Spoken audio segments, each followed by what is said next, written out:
Welcome to Phipps Conservatory and Botanical Gardens. It's the annual Orchid and Tropical Bonsai Show, and I've got an expert here that's going to show us the most beautiful flowers you've ever seen. All right. So what is it that got you interested in orchids?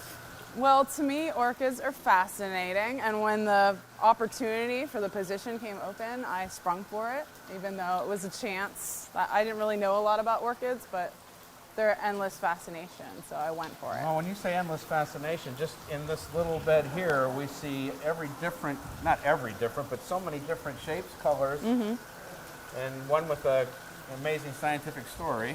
Yeah. What is that story about that The orchid? story about the Darwin orchid is that when it was first observed, someone brought it to Darwin to see it, and they knew it was insect pollinated, but they had never seen the insect that pollinated it, and they came up with a theory that it was a moth that had a tongue that was 12 inches long, and it was discovered much later after his death, but it is true, there is a moth with a tongue that long. That's cool. All right. So, there's something I've never seen before, but I want you to explain to me what it is. okay. Well, I certainly have never seen orchids displayed this way. It is awesome. What is this called? This is called kokedama. It's a Japanese form of culture in a moss ball. You can actually culture any plants in kokedama. You actually kind of make a sphere of mud and peat and then coat it with moss. So, but they do need watered pretty regularly. That was my next question. How do you water it? They need water daily or every other day. Any type of kokedama is very high maintenance. Just like me. What is the number one question you get when people, they know you're the orchid expert, they might see you in the orchid room. What are they asking you? Number one is, how do I get my orchid to reflower?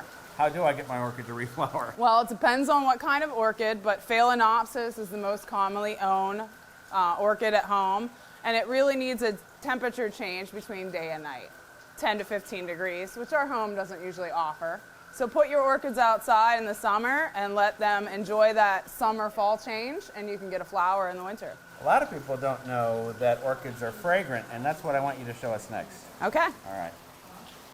So these smell different to everybody, right? Mm-hmm. But this is my favorite, Sherry Baby. That's chocolate to me. What does it smell like to you? I think it smells like chocolate. That's amazing. Now, you teased me. Chocolate and vanilla. You told me there was one that smells like lemon. Yes. You just put it out today. And it's all the way in the orchid room? Mm-hmm. There's one on display in there, but it's can't get to unavailable. It's up on a pedestal. You didn't mark that one fragrance, so I wasn't running over and jumping in there. Right. All right. But there's one that you can reach in the orchid room. The orchid room is one of my favorite rooms. Let's go take a look. Okay. So what is your role in a show like this? Well, at the Orchid Show, I worked with our designer, Jordan Molino, to come up with the overall plan and theme, and then I had a part in ordering all the orchids, selecting the colors and varieties, and kind of organizing that whole feat. It's a lot of orchids. I know it's a lot of work, but it sounds like a lot of fun. Yeah. What is it about orchids that captivates us? I think it's just that there are unique shapes. Every different type of orchid has a different shape. The colors are so vibrant, and there's so many different types, you really can't get tired of them. All right, show me the one that smells like lemon. Okay.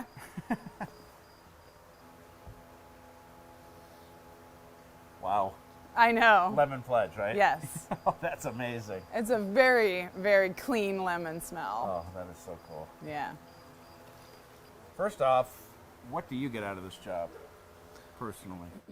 Well, I get a lot of personal pleasure working with the plants. This room, to come here in the morning and I work in here for a few hours, is just wonderful.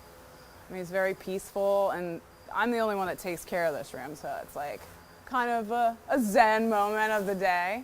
And then I spend the rest of the day back in the greenhouse working with the plants, so I really can't complain. I really... What do you hope the people that come to see the show, to see your flowers, what they get out of this?